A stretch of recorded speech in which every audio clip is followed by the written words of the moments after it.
জানেন যে আপিল বিভাগ থেকে স্থগিতাদেশ জারি হয়েছে, একটি আদেশ এসেছে, কিন্তু তারপরও সবার কাছে প্রশ্ন বা সবাই প্রশ্ন করছে এর একটি, সেটি হচ্ছে যে আমরা শিক্ষার্থীরা কেন আন্দোলন এখন পর্যন্ত চালিয়ে যাচ্ছি।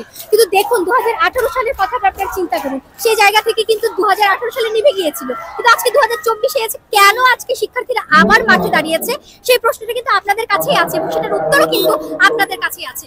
আজকে স্থগিতাদেশ দিলেও আমরা যদি আজকে মাঠ থেকে সরে যাই এটাই কিন্তু শেষ হয়ে যাবে, কিন্তু আমরা যেটা চাচ্ছি, আমরা সুনির্দিষ্ট একটি জবাব চাচ্ছি। আর এবং আমাদের যে জবাবটা সেটা হচ্ছে সরকারের কাছে, নির্বাহী বিভাগের কাছে।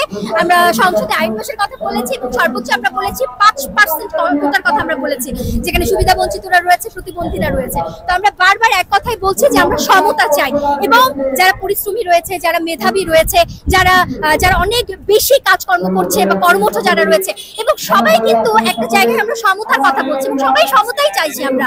তো যারা পরিশ্রমী রয়েছে অবশ্যই তারাও সমতা চাইবে।